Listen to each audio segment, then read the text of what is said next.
Hi, welcome everyone.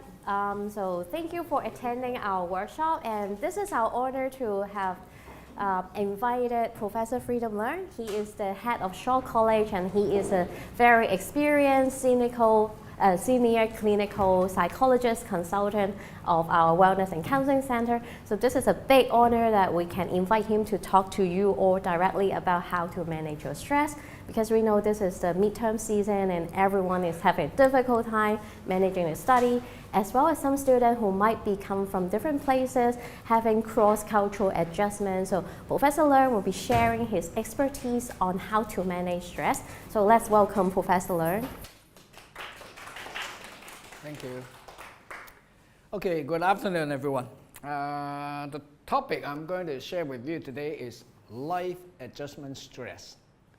And because of life adjustment stress, and if you cannot really cope with it, then you are likely to experience emotional distress. Okay, stress is not a problem. Stress basically you cannot avoid it in life, but distress is a problem. And if you feel distressed long enough, then you will experience all kinds of problems. So today, you're going to learn some useful, basic stress management skills. Okay?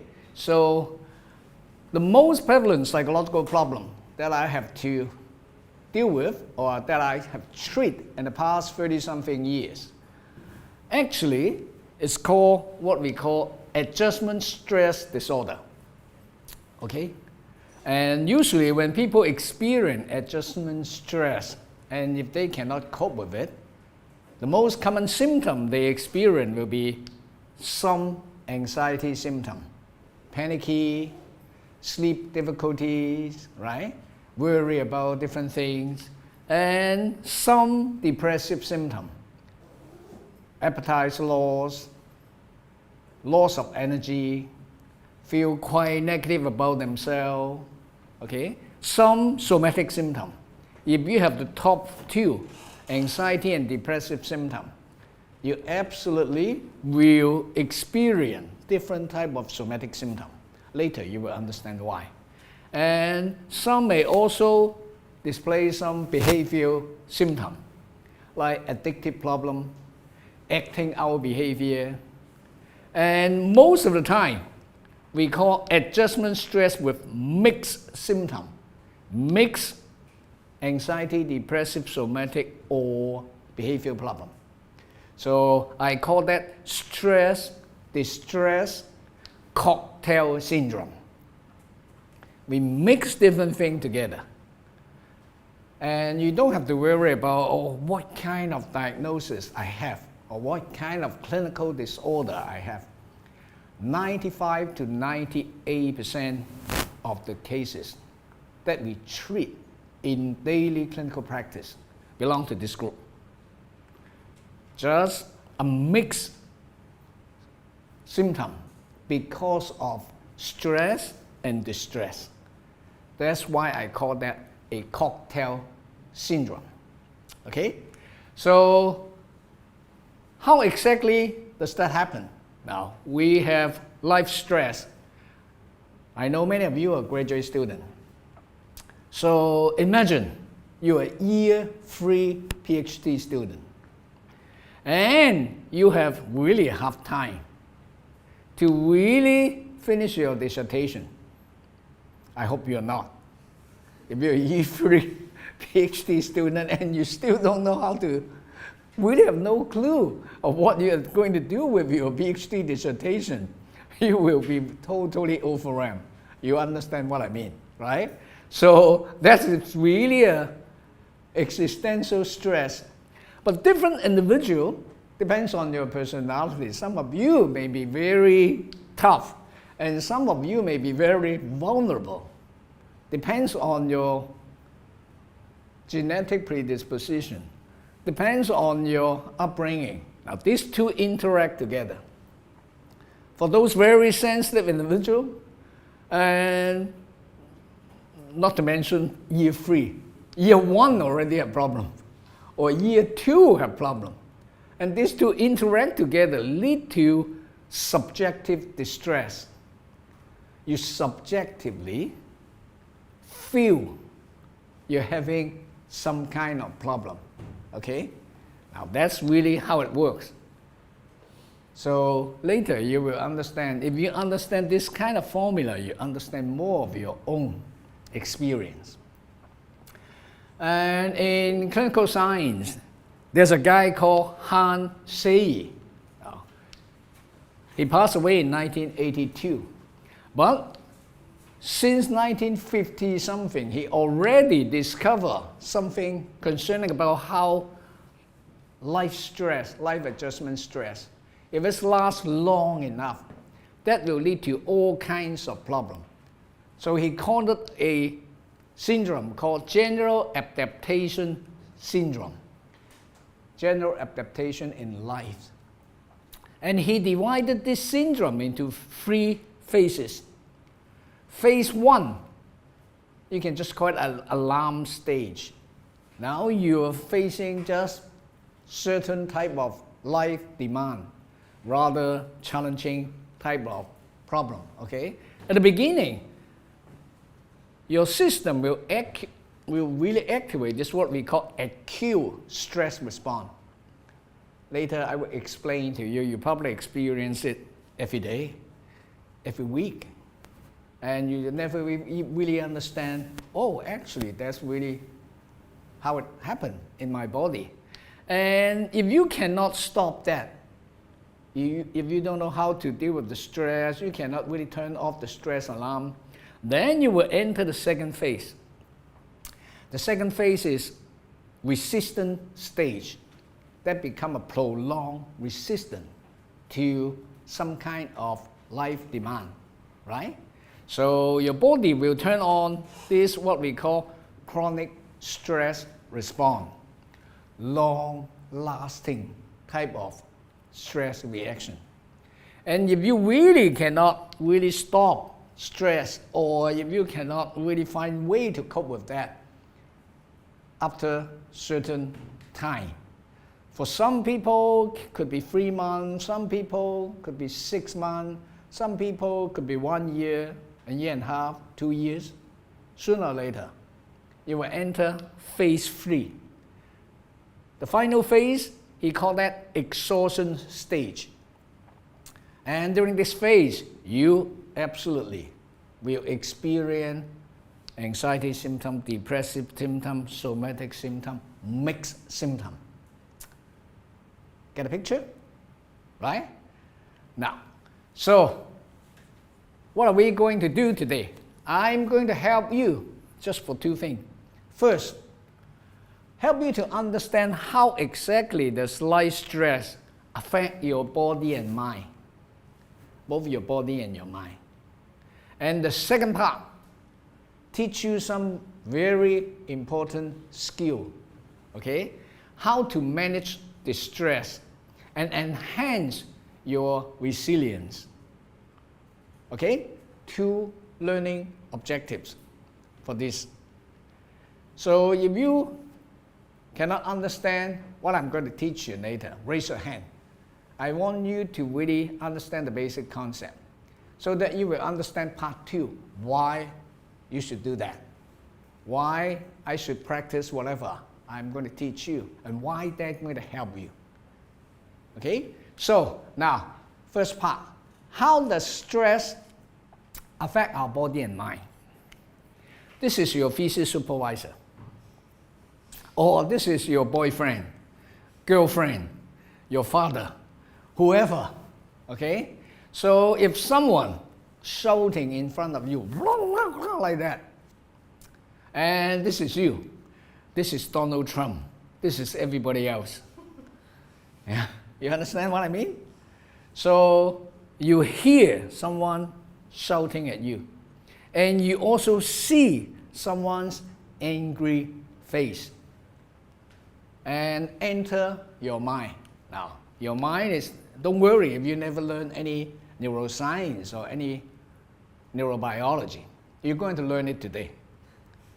As a graduate student or even university student, I'm quite sure, even if you are from, say, non-science major, you will pick up all the basic facts. Our brain is like a computer. Okay? Computer is basically really what we call a central data processor. Understand? We have all kinds of physical data outside. You have visual data. Visual data is a physical data, electromagnetic wavelength. And you have auditory data, sound, right? Earlier, somebody shouting at you. Somebody show you an angry face, enter your computer. And the first step, our brain, this central processor, have to process the sensory signal. Sensory signal, visual signal, angry face, angry voice, auditory signal. Get it? Now, so we call that sensory processing. And all this data, look at the red line, enter your brain, and this is the relay center in your brain. Send the data to your cortex. And visual data we send to our occipital lobe, vision, right? Process what we see. And auditory data, we send it to our auditory cortex, close to your ear, inside your brain. So you hear something, you see something. In neuroscience, that's really the first step. And that actually is not very important for you to understand stress and distress. The second step will be much more important. Okay? So just remember this, the first stage. Okay? So now, at the same time, simultaneously, what you see and what you hear, whether it's important or not, your brain will also send it to one part of your brain called amygdala. Amygdala in Latin means almond shape. It's just like the almond here. Okay? In Chinese it's hang yan, hot. It's look like an almond shape. It's very important, this part. Extremely important. In order to make you to remember that, we just call it Amy. Amy is easier to remember. Amygdala is really hard to pronounce. Just remember there's an Amy in your brain, two actually. One on the right side, one on the left. They process different type of signal. Amy has only 3 possible reactions.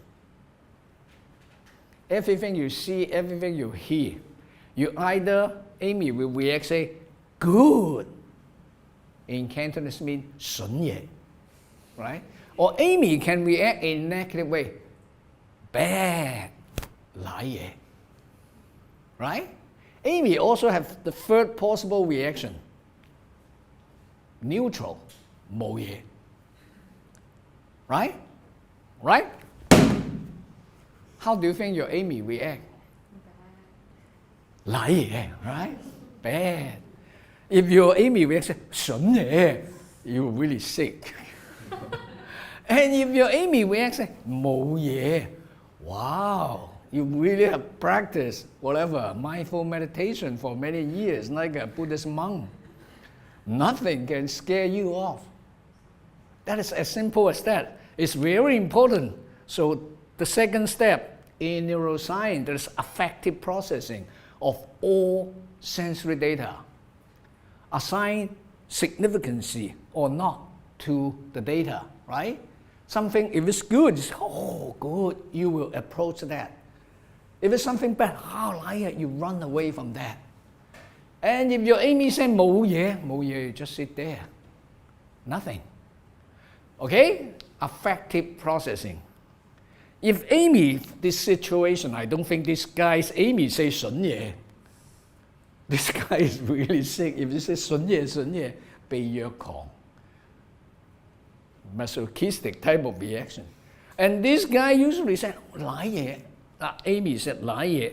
And if Amy said 賴嘢, Amy will send a signal to our body. So Amy said, dangerous, bad, activate our body reaction now, biological reaction. Can you follow me? Okay?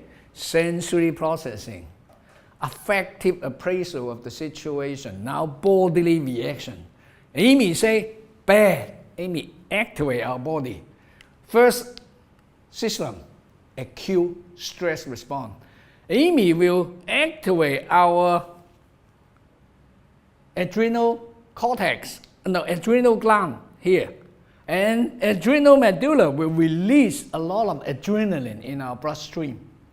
And this action, split second, you don't even have to think, because you probably experience all the time. If you walk on COHK campus, cross the street, most of our students don't even look. And all of a sudden there's a car coming, boom! What will happen to you? I don't think your Amy said will 筍嘢. Amy said 瀨嘢, and you will boom, right? Why? Because vroom, Amy vroom, activate this. You can see this whole system. Now you activate the acute stress response from top to bottom. No need to remember that, because you experience all the time. What happened to your eyes? Amy said 瀨嘢. Your pupil will dilate, pupil dilation, right? Absorb more light so that you can see more clearly what exactly happening. What happened to your saliva gland? Pupil dilation, saliva gland. When you are nervous, when you are in stress, usually you experience dry mouth. Understand? If you see a pretty girl, handsome guy, 流晒口水啦, saturating, right? But now it's different. Now it's dangerous. So your body actually stops your digestive system. Saliva gland is the first system. Saliva in your mouth already helping you to digest the food you eat. Right? What happened to your heart? Earlier, you said, boom, jump up. The heart will boom, boom, boom, boom, boom, boom, pump the blood from internal organ to your large muscle, right? To prepare you to fight or fly. Get it? What happened to your lung? Fight or fly burn a lot of energy. Whatever you burn, you need oxygen. So you will like that, right? Inhale more oxygen. And now we're just going down. What happened to your digestive system? Digestive system prepare you for the survival of tomorrow. You digest food, right? Now you're facing immediate life threat. You better fight the immediate threat first. Don't worry about tomorrow or the day after tomorrow's survival. So your system immediately will stand on the brake on your gastrointestinal system. If you have a very sensitive GI system, you will experience stomach cramp. Have you experienced that? Or butterfly in your stomach, right? And this is stomach, intestine. If you really get very nervous, sometimes you may have diarrhea. You need to go to the toilet quite often. Experience that when you go for interview. And in the future, if you have thesis defense or thesis proposal defense, right? And that's why some people may have irritable bowel syndrome, 腸易激綜合症. Depends on whether you have this kind of genetic predisposition, right? And the liver will melt down more glucose, right? Liver store some what we call glucagon, 糖原. Glucagon is like rock sugar. Rock sugar, you cannot immediately use it You have to melt it into glucose, liquid sugar, so that your body have more energy. Get it? And if you really scared too much, your hair may even erect. 毛管都凍晒. And you see animal like cat. When they fight with other really big animals, like that, their hair all stand up like that, pretend to be larger than who they really are, right? And we can go all the way down. What happened to your reproductive system? In this kind of life crisis, you should not have sexual fantasy. Otherwise, you deserve to die. Understand what I mean? Reproductive system is the first survival of the next generation. You're facing immediate life crisis. Why you have to worry about another generation survival? You even stop your tomorrow survival system, it's GI system, right? Get it? That's why when people under chronic stress, they experience sexual dysfunction, very common. A lot of our alumni say now working in Central, iBank, accountant, architect, they have a hard time, say, in their normal marital life because they really work under a lot of stress and they really do not feel much of intimate type of behavior toward their loved one. And all this energy sent to our large muscle. Say if your head muscle tense up, your head muscle just like that, and you all tense up because it's fight or flight, you may experience tension headache, right? That is chronic tension around your scalp. And the worst type of headache is your scalp muscle all tense up, but the blood vessel inside want to expand because they want to let the blood pass through. Then you will create major resistance. Muscle tense up, but the blood vessel try to expand. That will activate migraine headache, 偏頭痛. 偏頭痛 is very, very painful. You can see star because that kind of tension. And if you tense up the muscle, say around your neck and your shoulder, upper back, like that, right triangle, you will have upper back pain. Imagine your muscle locked like that for the whole day. Don't know how to relax it. And if you tense up all your lower back muscle, all this muscle there, then you will experience lower back pain. Usually, for men, males, we have more muscle. Female have less muscle. So that kind of chronic muscle pain is very common among men. Okay? Headache is more common among female, particularly with tension or migraine headache. So all this, now you can just remember what I just told you, the whole system. The adrenal gland, adrenal medulla, release adrenaline into your bloodstream. Set up this immediate acute stress response, fight or flight response. You can count that. Pupil dilation, dry mouth, increased heart rate, breathing rate, shut down digestive and reproductive system, strengthen muscular contraction. All that will burn a lot of glucose. Just tense up your muscle like that for 10-15 minutes. Help you to lose weight because you're burning calories, right? So because you burn all this glucose so fast, your body will activate the second system. Now, the first one is autonomic system. Within the autonomic nervous system, earlier we talked about the sympathetic nervous system. All organs sympathize with each other. That's why we call that sympathetic nervous system, 交感神經系統. And it's burn a lot of blood glucose very fast. Just like you use up all the cash in your pocket. What do? You go to the bank, right? ATM machine, reserve energy.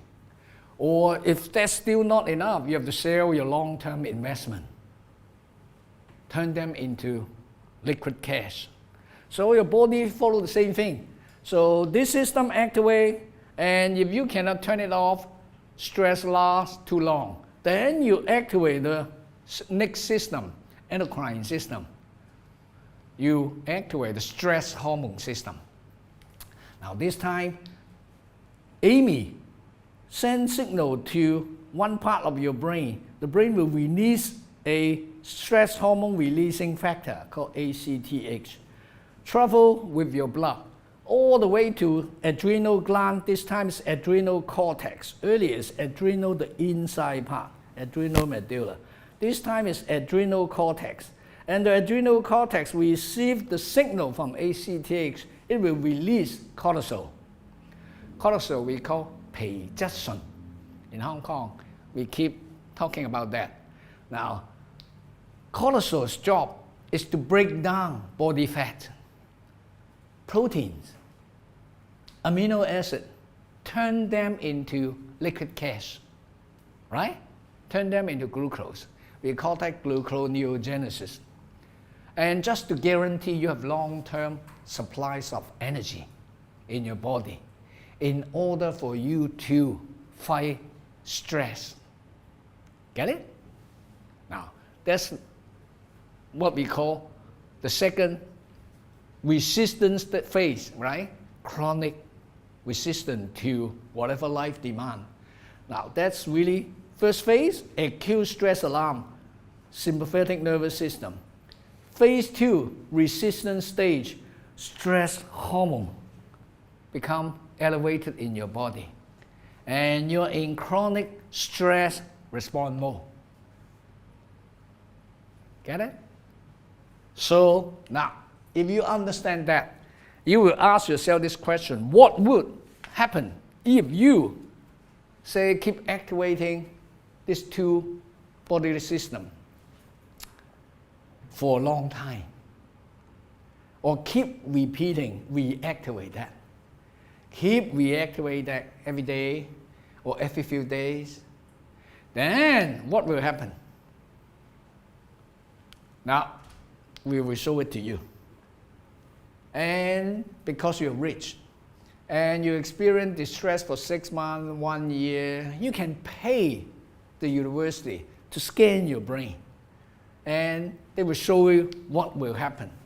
Now, if you activate that two acute stress alarm, resistant alarm for many months already, now you experience a whole bunch of different emotional symptoms, anxiety, depressive, as well as somatic symptoms. Earlier, you remember? Just one alarm activates so many bodily reactions, right? And you want to see what happened. We scan your brain. And then you find out Amy is burning all red. Amy burning all red means it's you're in distress mode. When Amy look like that, that means your affect, your emotion is out of control. You keep saying 賴嘢 every day. Get a picture? Bad, bad, bad. Amy is out of control in this kind of situation. And if Amy is out of control, it's keep activating the body, right? So both system is out of control. Sympathetic response keep repeating quite frequently, burning a lot of glucose. And the stress hormones system also activate for prolonged period of time. Get it? Actually, the third system, too complicated. I just won't say it today. That is your immune system, 免疫系統. You will have autoimmune problem if this lasts long enough. People with chronic depression, chronic stress, chronic anxiety, they often have skin infection, joint problem, right? Your autoimmune system have problem. That's really even more serious. But most of the time, people won't go that bad. So just the first two systems already give you a lot of trouble. You probably will have seek clinical help already. Okay? So now, prolonged distress lead to elevation of cortisol for too long. 長期皮質醇偏高. And I just told you earlier, cortisol will break down large amino acid. Amino acid is the building block for protein. In our body, we're about 20-something amino acid. And some amino acid, we get it from food. We call that essential amino acid. And the other amino acid, our body create that. And in our body, we chain them together, right? Say we change, say 60, 100, 200 amino acid together. Amino acid is like, say, meatball, 魚蛋. You chain them together, one long chain of amino acid that become peptide, right? 生物體. Several chains of this kind of peptide, we call that polypeptide. That's already large protein in our body.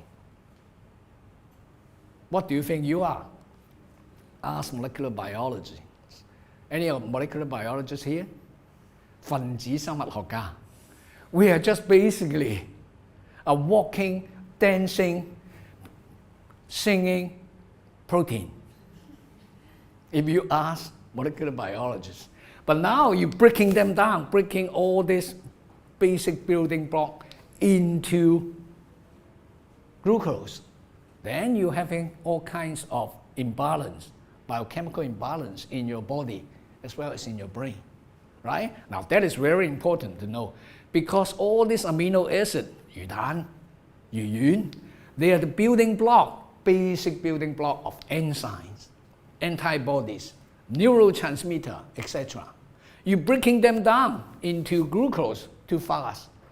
Stress hormone is catabolic. Catabolic means break things down, right?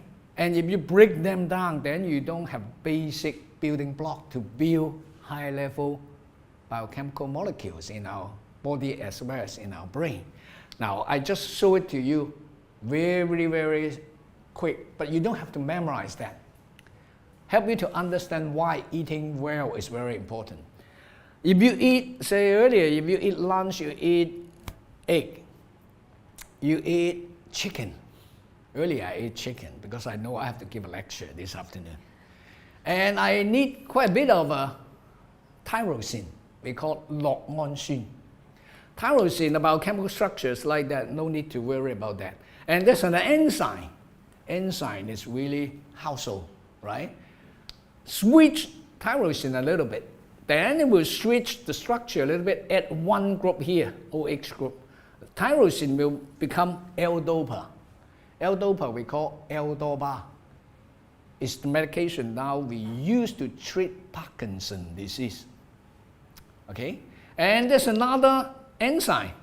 Switch L-dopa a little bit, just switch it a little bit, just COOH group become just H.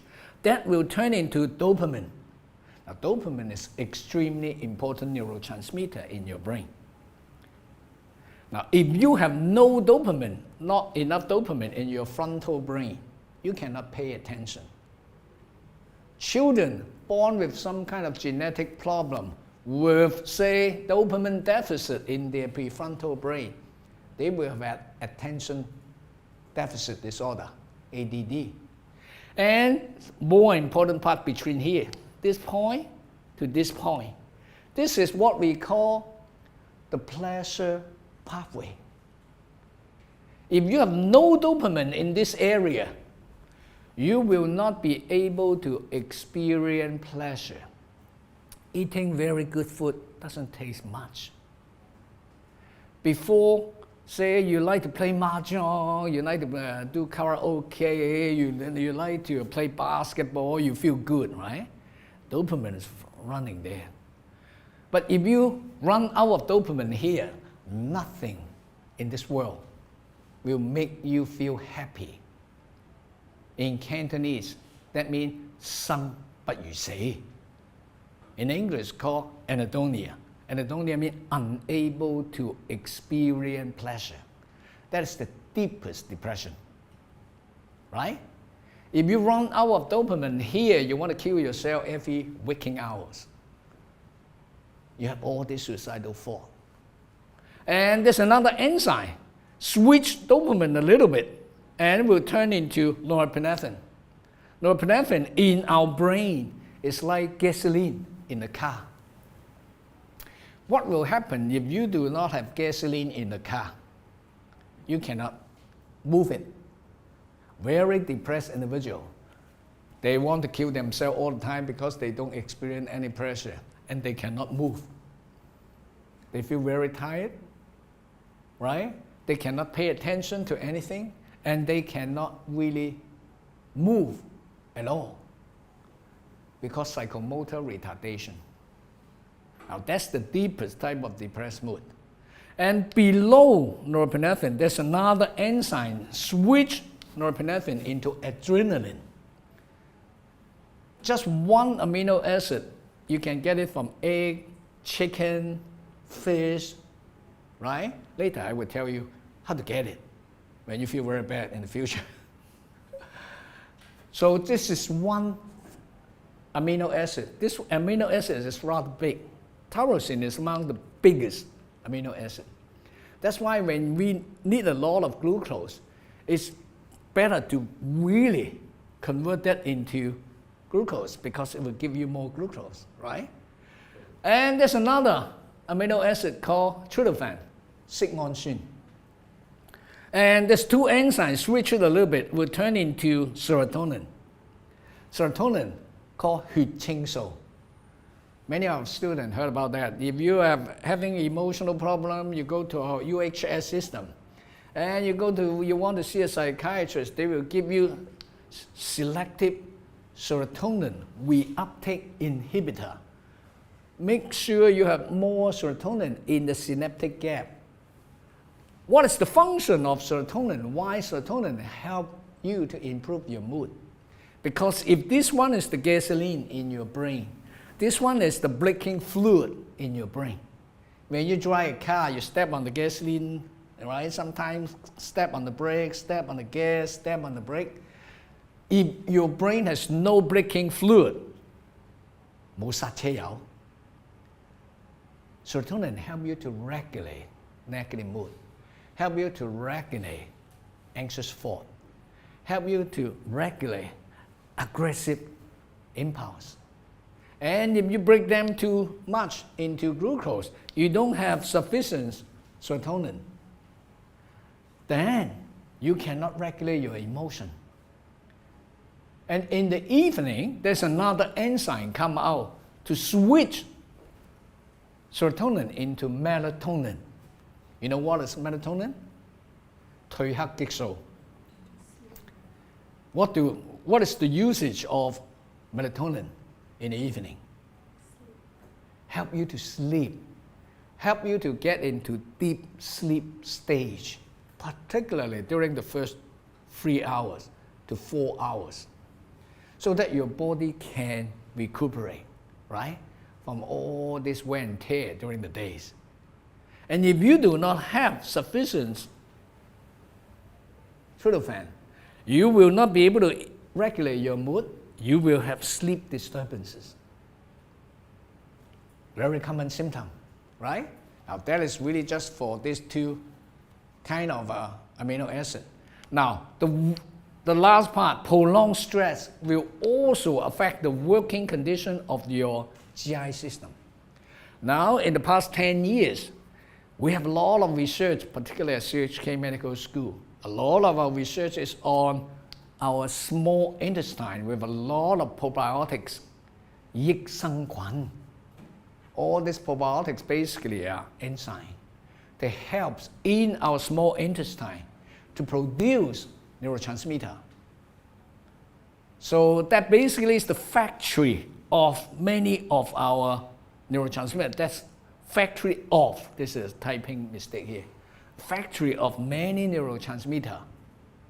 So when you're under prolonged stress, that also disrupts all these probiotics we call 惡菌,好菌, right, in your intestine. If you really losing a lot of this very, very useful type of probiotics in your small intestine, you won't be able to help to make all these important neurotransmitters like dopamine, serotonin, so on and so forth. Get a picture? Now all this earlier, we see earlier, all these enzymes, many of them, they are in your small intestine. And if you have a healthy body, and you're in, say, positive emotion, they are in a healthy state.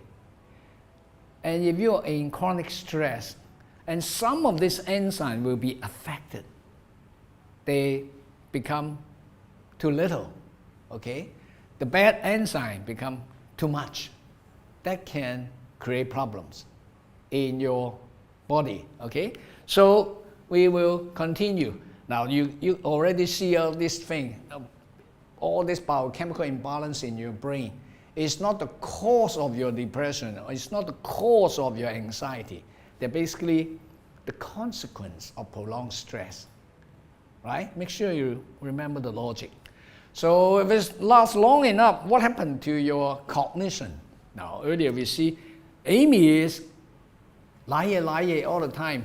Activate these two biological stress alarm, right? Now C is the cognition. A is affect out of control. B is body out of control. C is your cognition. 你嘅認知. Your cognition of yourself, how you look at yourself. Your cognition of your current situation, cognition of the world. And your cognition of your future.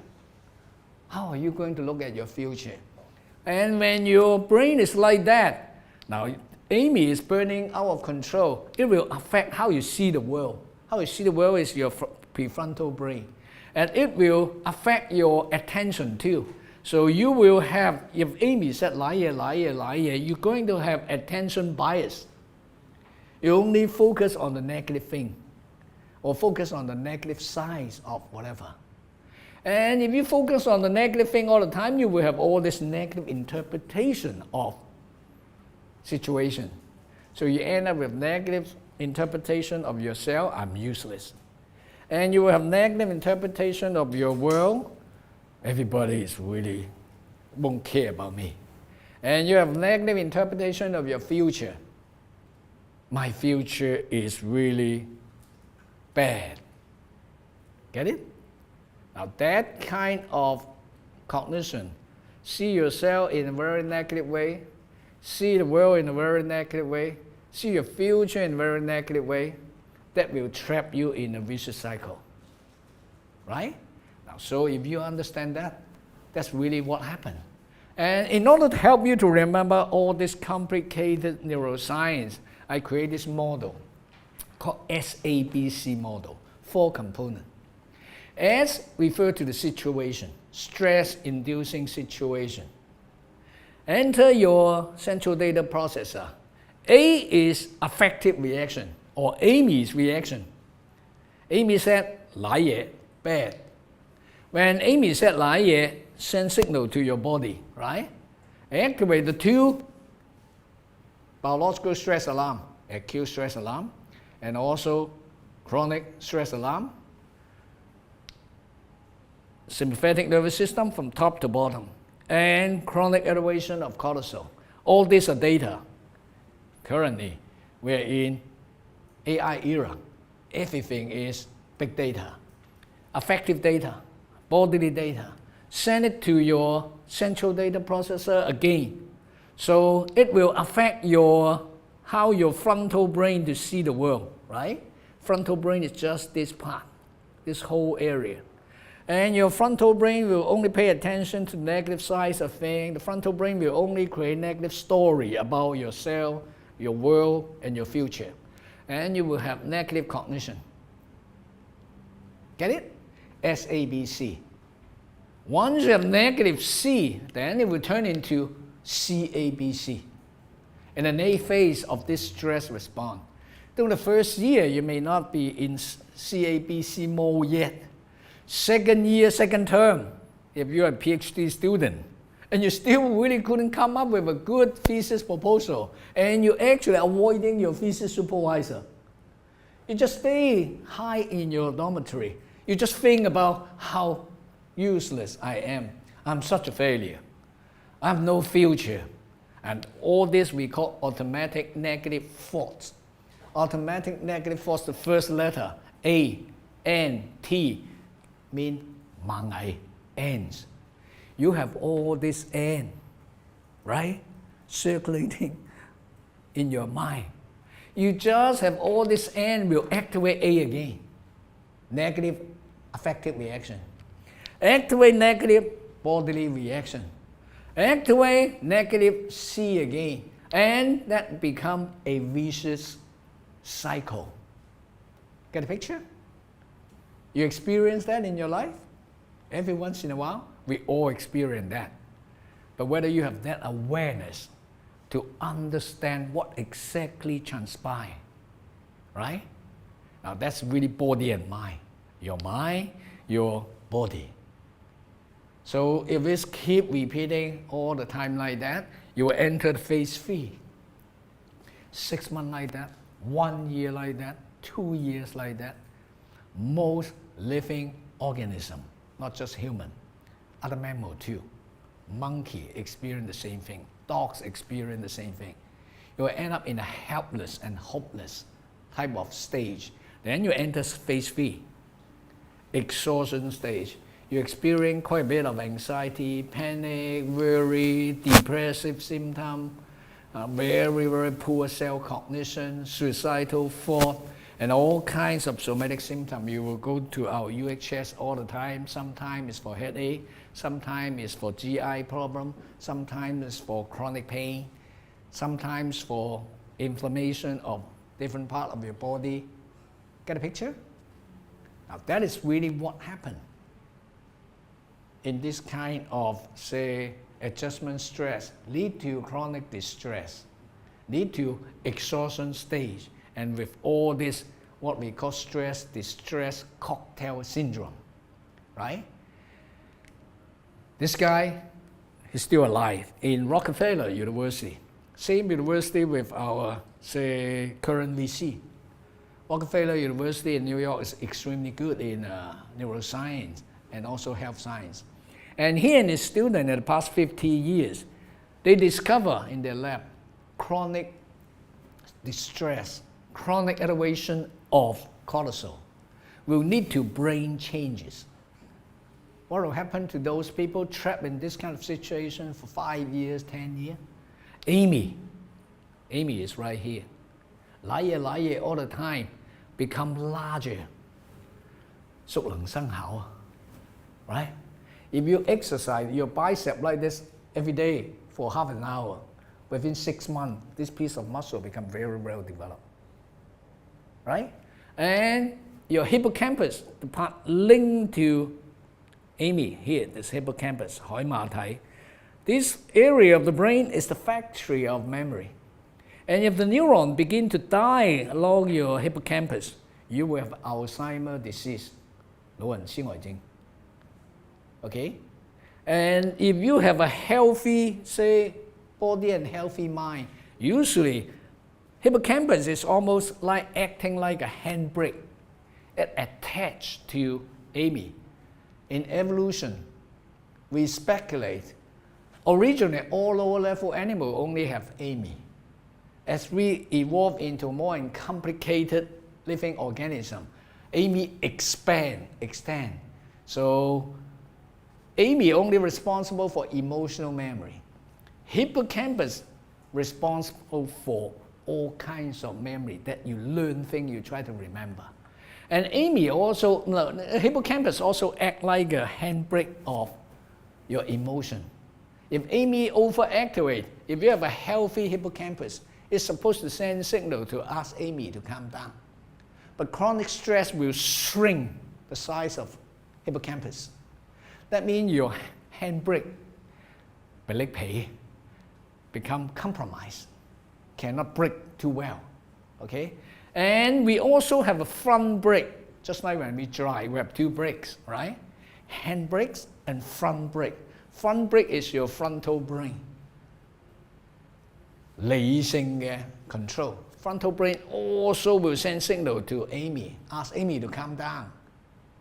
But Bruce McCuven's research find out hippocampus becomes smaller. And the front brake, prefrontal cortex become thinner. Two braking systems have been compromised by chronic stress. Now the emotional arousal system, Amy, become bigger. The two brakes become smaller. Get the picture? That's why when you're under chronic stress and you don't know how to cope with all this stress, your emotion will become more and more out of control. Right? But fortunately, we know this kind of change can be reversed. Just like if you use the dumbbell to practice 6 months, this piece of muscle becomes so well developed. But if you stop practicing, if you do not really excite Amy anymore for 6 months, 1 year, it returns to just ordinary size. Right? Now that's very important. That's the reason why we have a lot of different type of clinical intervention to help people to regulate their emotion and do different things to really reverse this kind of negative changes because of chronic stress. Okay, the first part, the technical part is finished. Any question here? No question? Really? Everybody's from science faculty? Life science? Neuroscience? Are you sure? Now, if you have no question, then we will move on to the second part. Really no question? You explained very clear. Okay. Now, just remember the SABC and CABC already help you for the rest of your life because our mind works like that and our body works like that. Okay? Most of the problem we experience, clinical problem. Now, say a lot of people try to use medical model to explain that. We really basically medicalize a lot of life problem into a medical problem, and we totally forget that basically is an adjustment model. Life adjustment problem, existential problem. But in, say, currently, a lot of companies try to sell different type of product. Pharmaceutical company try to really model it almost like a medical disease. It's not you having a medical disease that lead to all this problem because of all this adjustment problem and you don't know how to really live your life in a more healthy way. That lead to this exhaustion stage. Very important for you, especially if you're a graduate student, you have to work out the logic. Okay, there's two variables. Now they co-occur the time.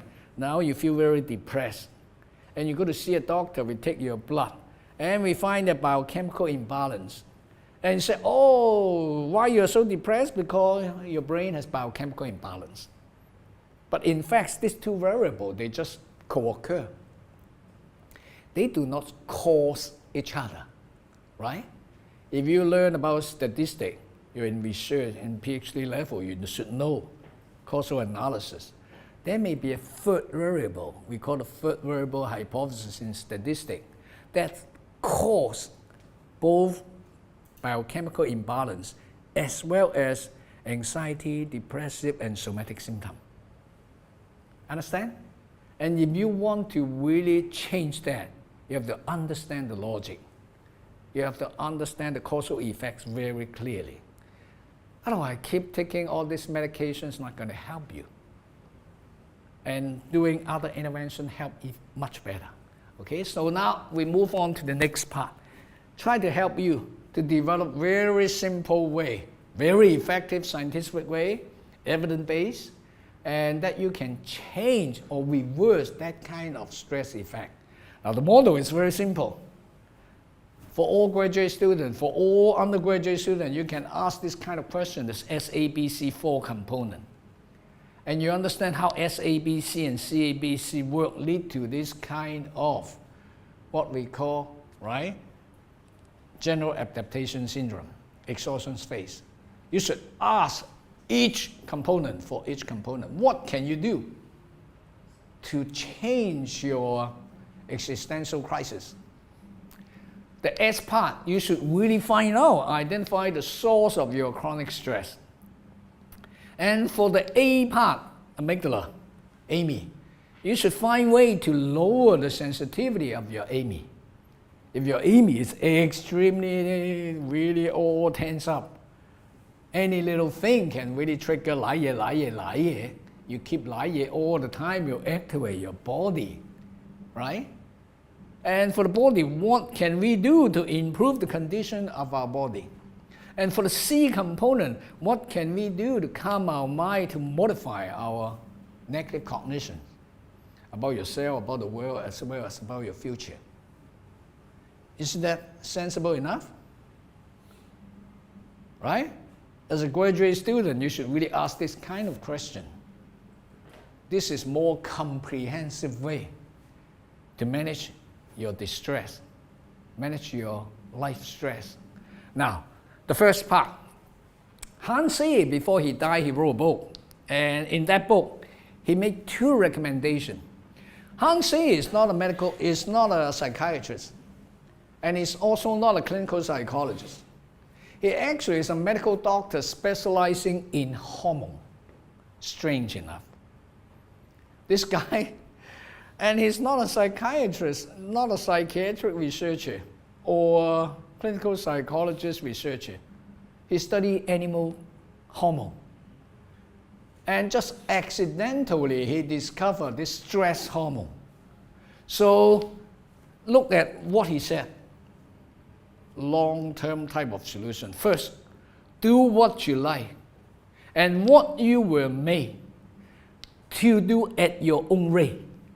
It's very strange from an endocrinologist. 內分泌科醫生 create this kind of a recommendation. Why? No.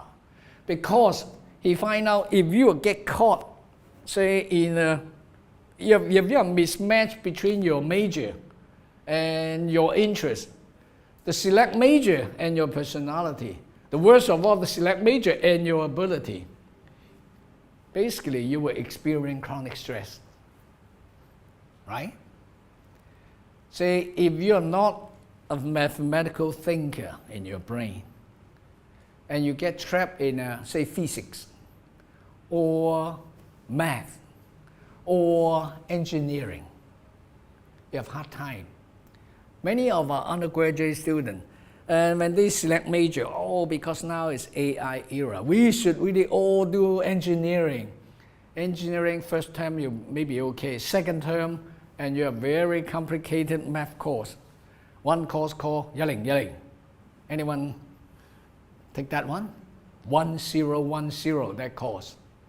Very conceptual concept of math.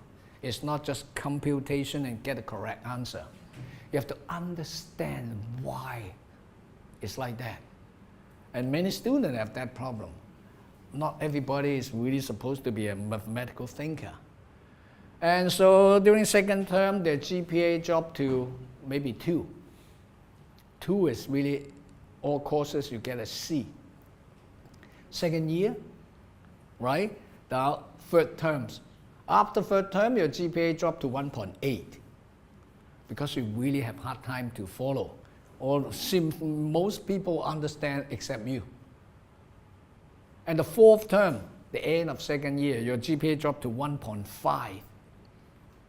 If your GPA is 1.5 for 2 consecutive terms, Senate will send you a letter. You graduate prematurely. Because 1.5 GPA means you're not able to benefit from the university education. But sometimes it's not because you're not smart enough, just because maybe you choose the wrong major, right? Some people, a lot of our students, they really think that, accounting is easy to find job. And so in school, they really write all these exams very well, pass all the exams. And they write the professional exam, they still pass all the professional exam. But once you work in auditing firms, do you have any friends working for the 4 large international auditing firms in Hong Kong? They work almost 13 to 16 hours every day.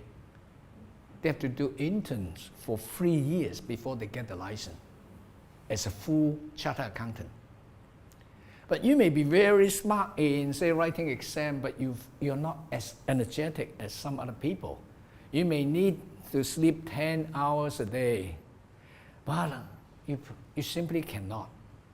So many of our graduates, they end up just change profession. Or in law. Law in Central, most of our very smart lawyer students, they work for all these big international law firm and working on IPO. Do you know what is IPO? Initial public offering, right? Offering. 上市. If you work for that kind of law firm, there's no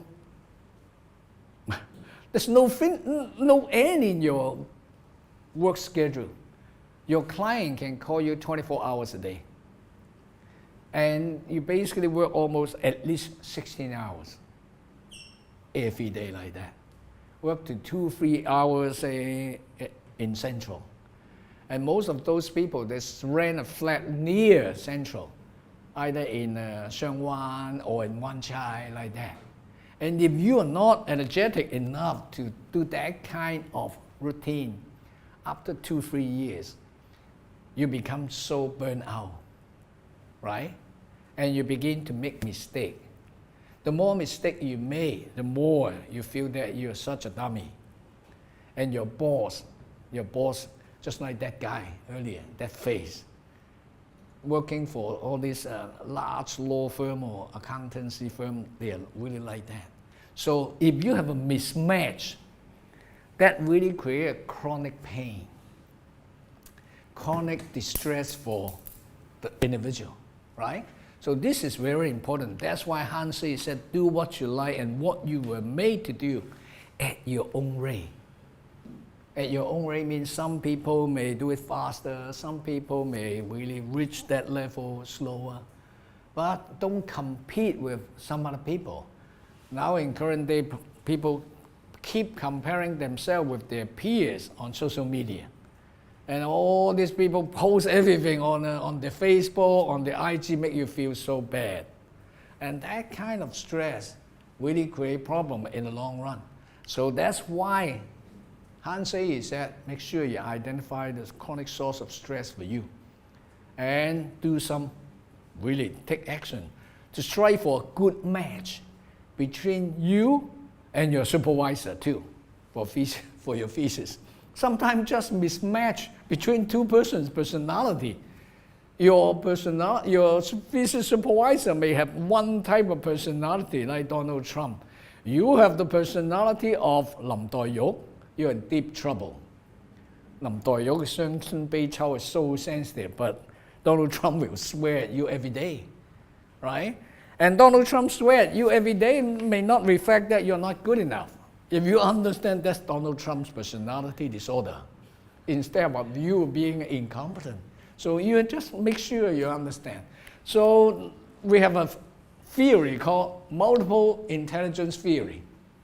We really need to help our students to identify their strength. Nobody is perfect, but we all have some great parts. 人無十全 but absolutely 各有所長. Identify your strength and really invest your energy in that area. The multiple intelligence theory tells us, this guy called Howard Gardner from Harvard University, he separated into different type of, say, intelligence. 智力 can be divided into different dimensions. Some people process linguistic data very well, verbal data. Some people process numerical data and logical data very well. Now, this one is verbal data, language, linguistic. This one is, say, logic, mathematics. And some people process spatial data very well. Some people process naturalistic data very well.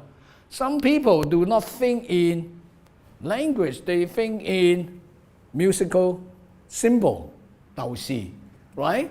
And there's really, some people can write. They try to really express their feeling and thought. Some use written language, some use numbers, like Isaac Newton, like Einstein. Some use musical notes. Some use bodily kinesthetic posture, like dancer, right? Kung Fu fighter, whatever. And some people are very good with interpersonal signal. Some people process very good intrapersonal signal. Now, there are all kinds of data. Different brain may be very good in processing several data, may not all. But you have to find your own strength. Don't compete yourself with someone that's really, we have very different brain lane, the brain wave. So make sure you identify your strength. And that's very important. Misidentify your strength and really get into a wrong area, really trapped in that kind of career, that will be painful. But most of us mature enough to change career. So most people say if they find the wrong major at about, say, between 18 to about 22, 23, and after a few years, they will come back to university. We do another degree. So in clinical psychology, in my past 30-something years of teaching, many of my students, they basically, originally they may be lawyer. I once have a female dentist return to university to do a, say, a conversion degree in psychology and become a clinical psychologist. I have many chartered accountant students previously, and they find they're totally in the wrong field. I once have another female student. She actually graduated from engineering, and she worked as the VP of JP Morgan. Very smart woman. But she finds it's really, iBank is really not for her. Maybe about 5-6 years after she returned to university, early 30s, and also switched to clinical psychology. Now, say some people will really mature slower, but some people know their way very early. But we all have different paths. Just really follow your own path. Don't need to compete with other people. So just spend your time, make sure you search for your strength. Okay? Nobody's perfect, but we all have some great parts. And this mindset is very important. University in the past few years, we really try to promote this. The growth mindset, everybody heard about that? If you never heard about that, Google that. Growth mindset, the mindset is really all skill can be learned, trained, and practiced and improved with effort, with very good feedback from good teacher. Now this is really what we call a growth mindset. But people born with a fixed mindset, they believe everything basically is born. Intelligence is born like that, inborn. And that's really totally wrong. And when I was still in graduate school, we believed that. So the strong component that determines everyone's intelligence, that is really inherent type of variables. But say in the past 30, 40 years of research, we find out intelligence actually can be improved constantly. The example I often use is Ma Yun, the original boss of Alibaba. Everybody know who is Ma Yun, right? Ma Yun wrote the Chinese public exam 3 times, just like Hong Kong DSE, 3 times. Why he wrote it for 3 times? Because every time he wrote it, he couldn't get into a major university. Do you know Ma Yun? Where did Ma Yun graduate? His undergrad degree. Even he wrote it 3 times, he couldn't get into Zhejiang Daxue. Zhejiang Daxue is the best university in Zhejiang province. Now it's ranked number 3 in China. He couldn't get into Tsinghua, ranked number 1. He couldn't get into Beida. He couldn't even get into the other, say, he couldn't get into CHK like all of you. Right? If you test Ma Yun's intelligence, really right after his third DSC, Chinese DSC exam, you will find his intelligence probably not that impressive. Do you agree? If you test him when he was that age, wrote 3 times, he only got into Hangzhou 師範學院, Hangzhou, normal college. It's not even a university. Just like our previous, say, now we have Hong Kong Education University, before it's only a teacher college. 3 teacher colleges merged together, become Hong Kong EDU. Ma Yun, if you test his intelligence at his about 20, 21, his intelligence may be not that impressive. But if you test Ma Yun's intelligence today, what do you think? And he keep improving himself, keep trying and keep doing all kinds of things. Ma Yun can speak so well in World Economic Forum. That is a very important forum. Only very smart people get there. So you can really see that change. That's what we call this growth mindset. Is based on the new theory of intelligence. We call incremental theory of intelligence. And if you don't understand that, Google that. Google mindset, growth mindset. That's basically what we know, all skill. If you want to become a world performer in any skill, you have to make sure you understand, you have to invest at least minimum of 10 years of intense practice, correct practice of that skill. No matter it's in ping pong, swimming, tennis, golf, PhD thesis, keep writing paper up until you get accepted in nature, science, whatever, National Academy, whatever, right? You need to practice many years. 10 years, probably the minimum. 10年槍下, there's no exception. No matter you want to be 香港好聲音, 香港好高爾夫, 香港好 tennis, whatever. All skill, you need to at least invest that much time and effort in that. 鍥而不捨, really have perseverance in practicing like that. So make sure you remember this. And the second kind of recommendation also is very important. Earn thy neighbor's love and be a holder of goodwill to make your environment less stressful. 2 chronic sources of stress. One is mismatch between you and your chosen field. The second one is your interpersonal skill or your interpersonal style. If you chronically have interpersonal conflict in your life, that will activate Amy in a negative way all the time. Now, so that is very important. And I don't know how an endocrinologist end up with this kind of recommendation, but it's right. In clinical practice, we know that. So just think about that. You put these 2 posters in your room. Every morning you wake up and you see these 2 posters. And we know your Amy immediately, what? Like that. Anger, hostility, they will activate norepinephrine and cortisol in our brain. Hostility, right? Chronically, put your Amy in negative mode. And if you put a picture like that in your room, you can do that. We gave you the PowerPoint, right? You put it in your computer and you see something like that. Your Amy become, 筍嘢. And you see this kind of animal picture, 筍嘢. And it activate, actually in your brain, it will activate a hormone called oxytocin, the love hormone. Close emotional bonding with loved one.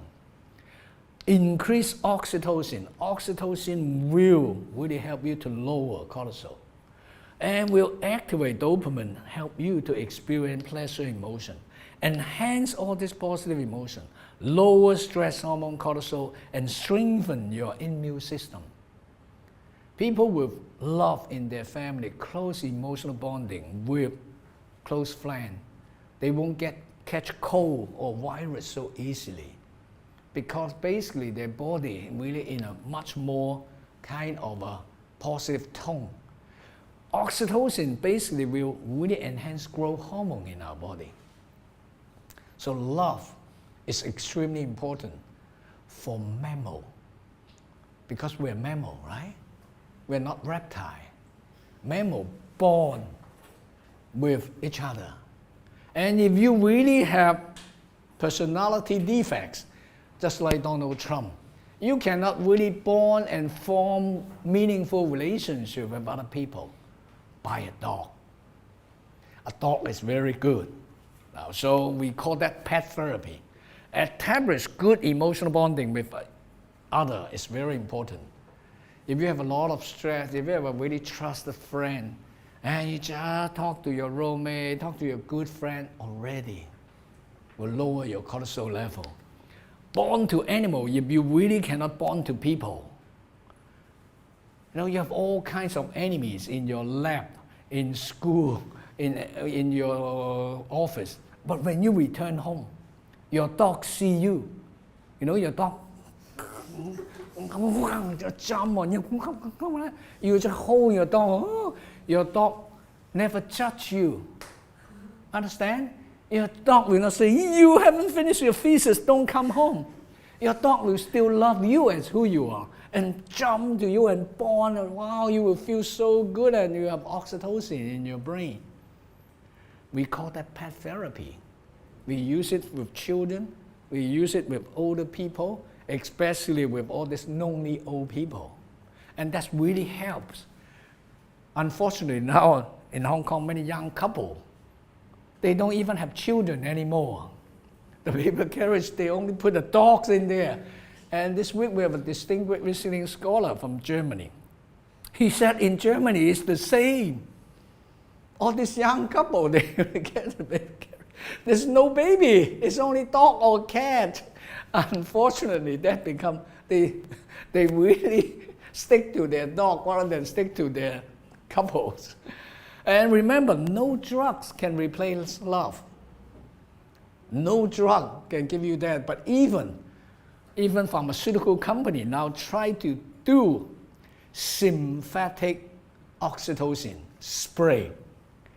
They try to model after the chemical structure of oxytocin, natural oxytocin, and use it as a spray, and actually can promote pro-social behavior. And you spray yourself with oxytocin, you feel some kind of really love. But I prefer to have the real love.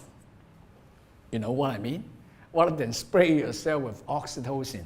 But that's very important, okay? So now we addressed that already. Now we move to A. What can we do to lower the sensitivity of A? Now, A and B, we can work together. Because if A said 來嘢, B will turn on this two alarm system. So if you can calm A or if you can modify B, these both work together. What can we do to really calm A or B? In our sympathetic nervous system, we talk about from top to bottom. None of this organ you can control. All this is smooth organ, smooth muscle, hoạt kê. Within this system, only two things we can control. Okay, the whole sympathetic response. One is our muscle tension. You can relax your muscle. Say all your muscle like that, tense up like that. If your muscle tense up like that, gradually like that, you can relax it, stretch it. That's why stretching is one very useful type of exercise. The other thing is you can control your breathing. Only two things you can control. Okay? I'm quite sure some of you probably either you practice yoga. Anybody practice yoga? Yoga. Yoga, we do all this yoga posture. You stretch your body, right, left, right, front, back. We stretch our body because when you tense up all your muscle, now you just stretch it. And after, you sit down and do breathing control. You really slow down your breathing, right? So, stretching exercise. If you never learn any of them, go to YouTube. Because for your generation, you don't need to pay anybody anything. Go to your iPhone, get into YouTube, type in stretching exercise. Find the one that you like, or find the woman or the guy that you like, the voice, whatever. And after you get that, use your iPhone, stretching exercise, and find the one that you like, you can save it. Save it in your whatever little folder. Next time you just get into that folder, just reactivate that and follow that woman or man and do all this stretching. Okay? Stretching helps. In clinical psychology practice, since 1950, the first clinical intervention that we teach everybody is progressive muscle relaxation. Type in, write down in your YouTube, progressive muscle relaxation. Find the one that you like, save it. They will teach you from top to bottom how to relax your muscle, because we don't have time to go through all that. Now that's the first thing you can do. Save it in your, say, iPhone or your computer. Now, muscle relaxation. The second one is breathing. Breathing also. This one, extremely effective method to calm your AME and also relax your body. Slow, deep diaphragm breathing. And if you can slow your breathing 6 or less breaths per minute, when you are nervous, your breathing is like this, right? 1 minute, you have hundreds of breaths, like that. And if you breathe like,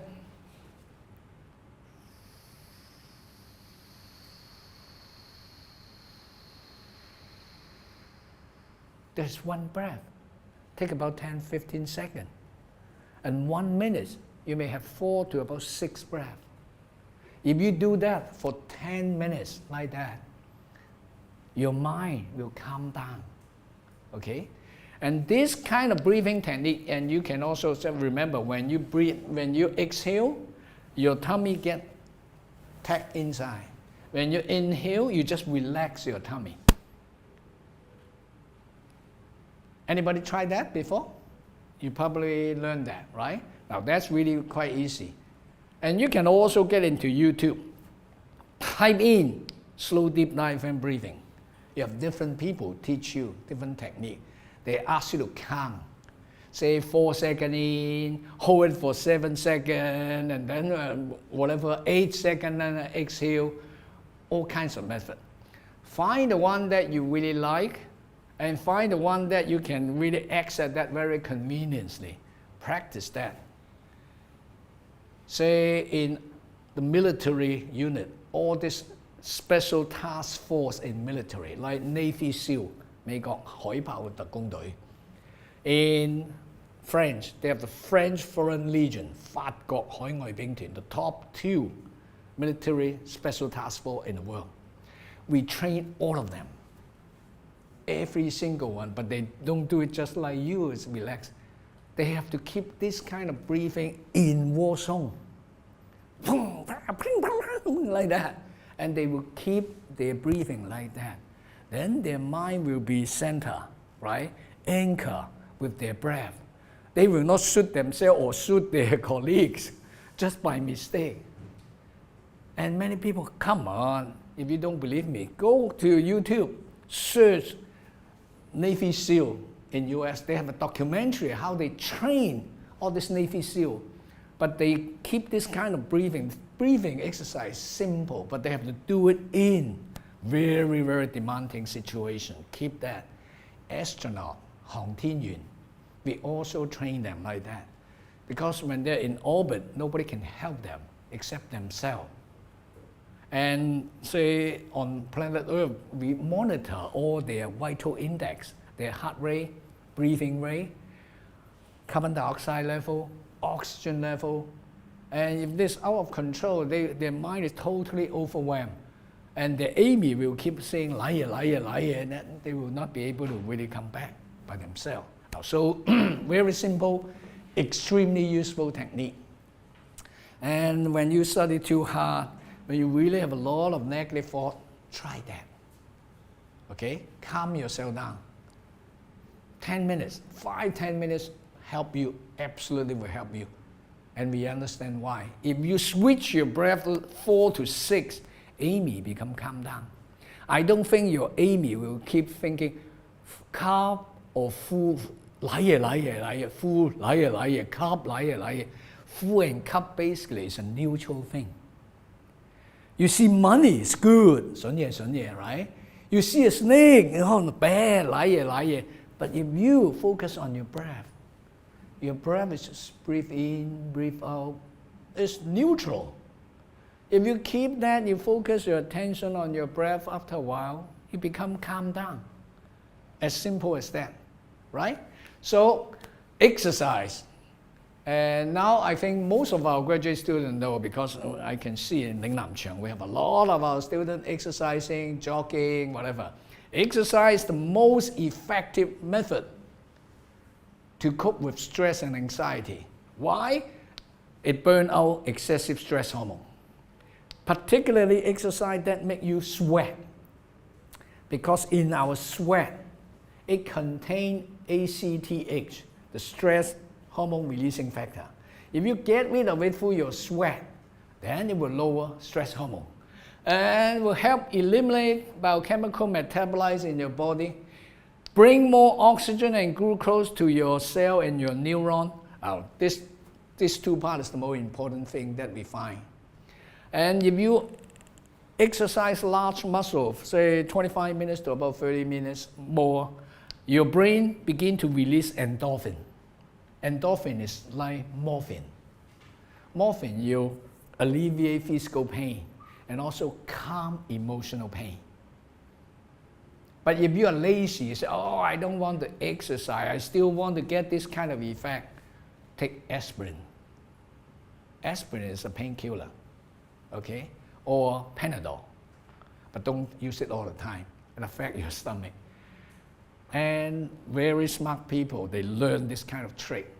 Painkiller actually, besides alleviate physical pain, can also help you to cope with more emotional distress. Okay?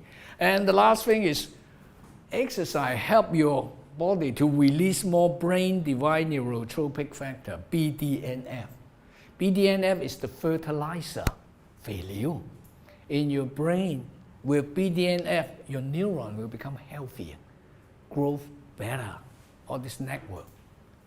If you have too much cortisol, it will damage all this brain connection, but BDNF will reverse that. Okay? So make sure you really keep a lifelong kind of exercise habit. And many of you say, oh no, I never do large muscle exercise, I feel too much pain. Now this one is good. Go to Google or go to YouTube, just type in 超慢跑. And this guy from Taiwan is a military trainer, and he's created this program. It will give you a beat. You can just follow this 180 beats per minute. Tick tock, tick tock, tick tock, tick tock. And you can put a match under. You can do it at home, but at home it's really boring. You can also do it in the stadium and just keep doing that. Very easy to follow. Get onto YouTube and just type in 超慢跑. They have different background. Some in the forest, this one's really along the seashore. You can just follow that. Take about 30 minutes at the beginning. 20 to 30 minutes, very easy to do. And after you do exercise for like that, just for about 30 minutes, 40 minutes, sweat a lot, you feel much better and you take a shower, right? Crying is good for your health. Don't tell other people not to cry. It's a sign of really weak character. Crying, the tears and sweat. Earlier we talked about exercise. Crying, we talk about tears.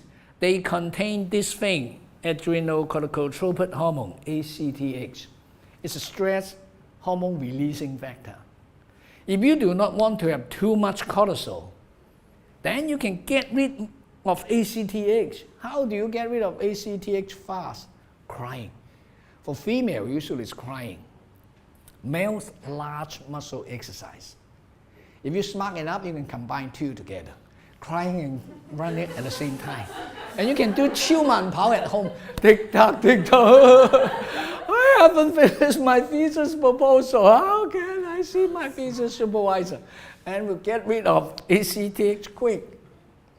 This really comes from one of my clients, female lawyer. And she said, oh, freedom, then I can mix them two together. And it's true. It's really helpful. Okay? The best thing is you do it with your 閨蜜 and find your best friend and crying and talking together. And you also have this social release, right? With all this, almost sounds like a joke. Now, earlier we tell you how all this stress hormone will really convert tyrosine or tryptophan into glucose. And then now you really have insufficient dopamine, insufficient norepinephrine, insufficient serotonin. And I said, oh, then you should eat healthily. And healthily means, now, tyrosine comes from this kind of food. Rice, egg, chicken breast, salmon, pork. And tryptophan also comes from egg, white bean, tofu, crab, tuna, turkey, oatmeal, banana, pineapple. Oh, I'm too busy to eat.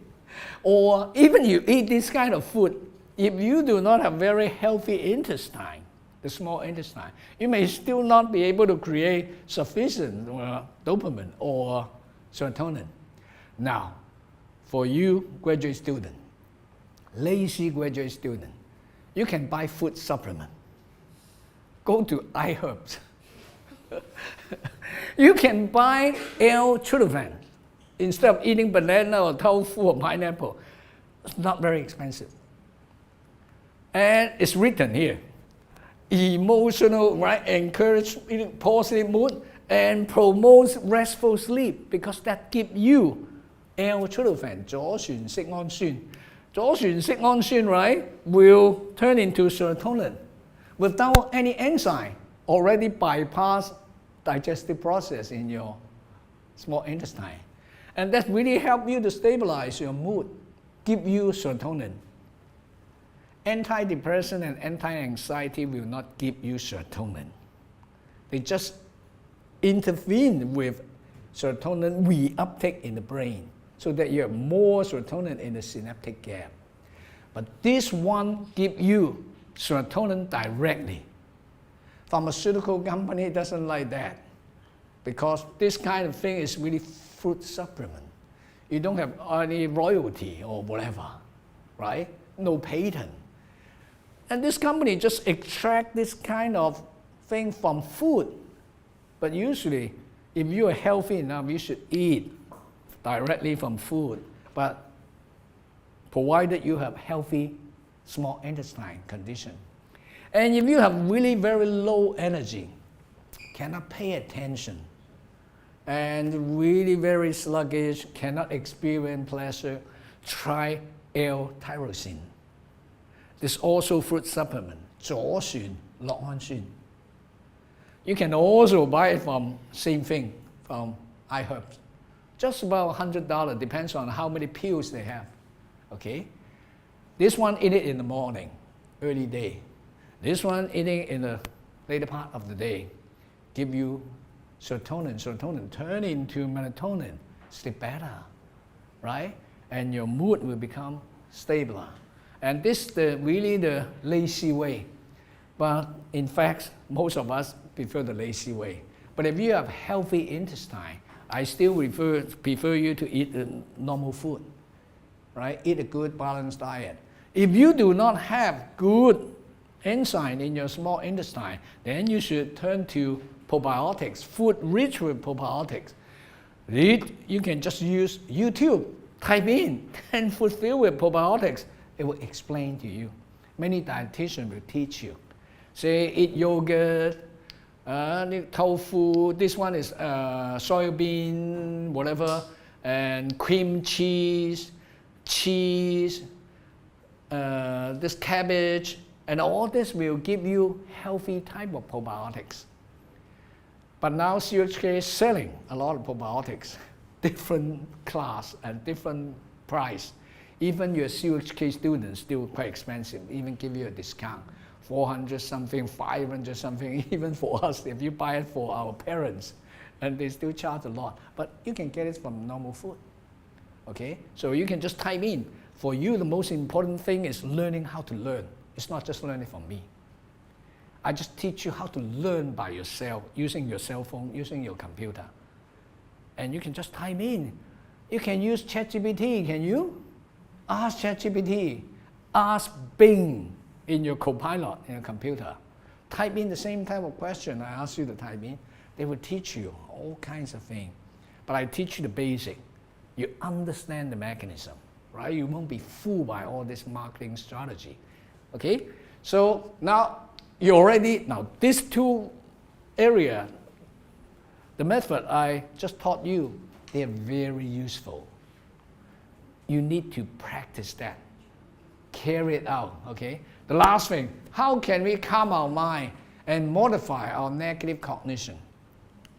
At CHK, we have all kinds of mindfulness workshops.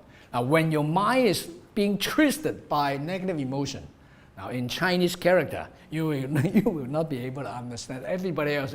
This is fear, right? Immediate life threat overwhelm your mind, 攻犯. In the old Chinese character, below there's a 金字. 金 below 攻犯 is a long weapon. In ancient Chinese war, people used it to kill their enemy. Somebody really try to kill you like that, overwhelm your mind. Immediate life threat overwhelm your mind. Anxiety. 7 thought, you see, 7 automatic negative thought overwhelm your mind.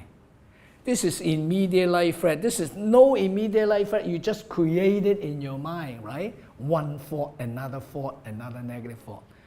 悲傷嘅悲字 very painful thing overwhelm your mind.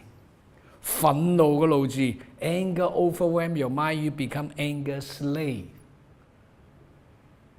All this energy from emotion. Emotion means evoke motion. Evoke some kind of energy. That kind of emotion will twist your mind. Your mind originally, when it's calm, it's like a flat mirror. Flat mirror will reflect reality as what it is. 見山是山，見水是水, right? See reality as the reality. But when your mind is twisted, your mind now become a ha-ha mirror. Everything project onto your ha-ha mirror. You will twist the reality. Twisted reality will turn into a CABC vicious cycle. And so you need to learn how to switch your mind from this day to this day. The most effective method now we're using is meditation. Learn to really calm your mind through regular practice of meditation. This one means observing your breath, meditation. When you inhale, you just say in. When you exhale, out. In, out. In, out, like that. When you're observing your breath in and out, I don't think your Amy will say 來嘢,順嘢. Understand what I mean? But without practice, you may not be able to hold your attention long enough. With practice, you can just hold your attention long enough. If your mind just keeping in, out, you already take a break for 5 minutes or 10 minutes without Amy keep saying 來嘢,順嘢. Right? Now that is a simple technique. You can also type in on your YouTube. Mindful meditation practice or meditation practice, they provide you with the music. They provide you with a guided meditation. Somebody will talk to you. Sit relaxedly, close your eye and listen to me, something like that. Choose the one that you like and save it in a folder on your phone or on your computer. And you can practice that. And there are many apps too. At Shaw College, we have this kind of program at least twice every semester. We have a Song Lam Fa Si, and he trained our students, and we also open to all students, okay? So you can practice that. And also every evening, you can also synchronize your whole mind to engage in some positive mental activities. One very usual one is gratitude exercise. Every evening before you go to bed, you can just self-reflect on today.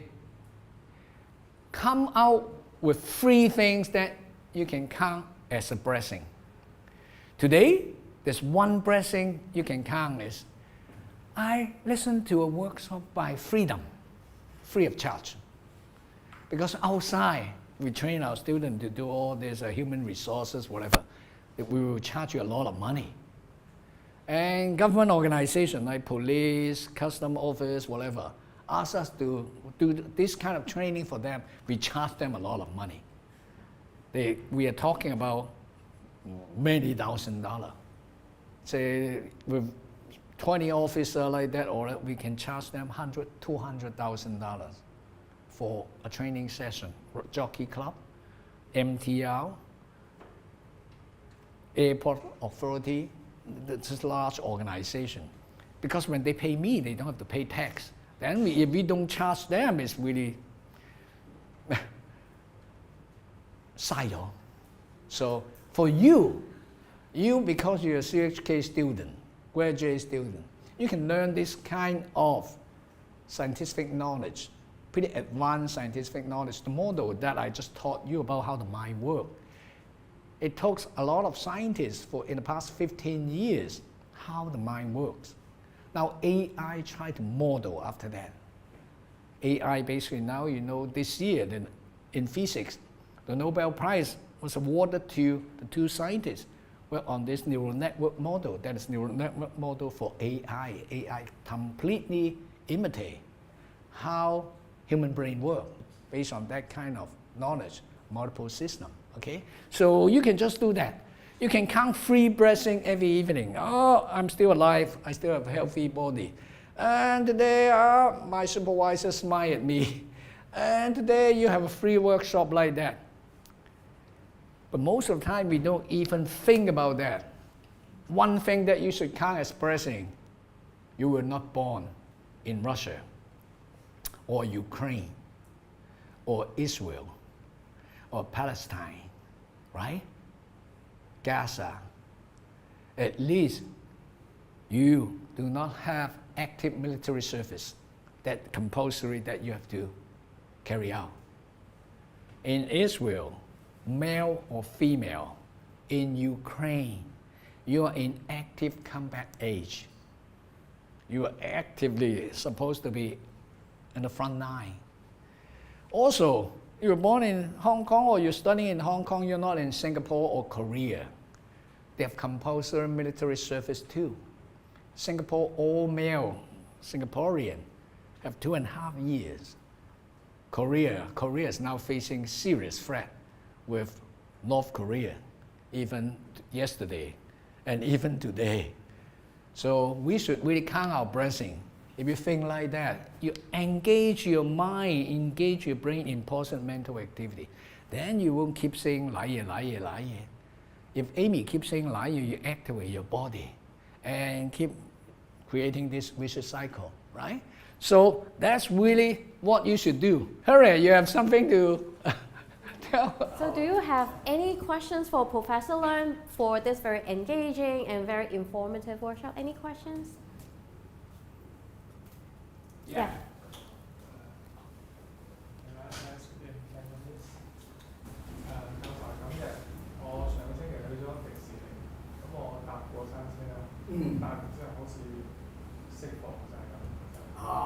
Good. Yeah. just like exercise. When you really riding a roller cycle, this student asked this question. Last week he went to Disney, riding this motorcycle like that, and after saying, oh, feel more relaxed. Because you really all tense up, right? During this ride of roller coaster. And after that, what goes up must come down. During that roller coaster ride, your emotion go like that. In law of physics, whatever, no matter how high you went, sooner or later, you'll drop back to the baseline. And you like that, and you drop back to the baseline. And in exercise, wow, you do very exciting exercise after your body. We reset your stopwatch to 0. You understand? You press a stopwatch and then stop and reset to 0. And you ride that motorcycle ride. That's why the people like to loosen their hand. And after, just like that, you reset your whole system back down to 0. But exercise can help you do the same thing. But if riding a roller coaster help you, go every day.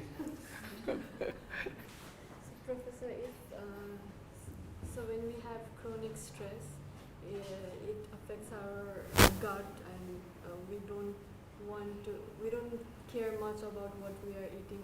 Or Yeah. Affect your appetite and yeah. But so sometimes I do this. If I'm stressed and I don't want to eat at all, Yeah. I forcefully eat something good meal so that Make you feel better. Maybe. Yeah. So does it work that way too?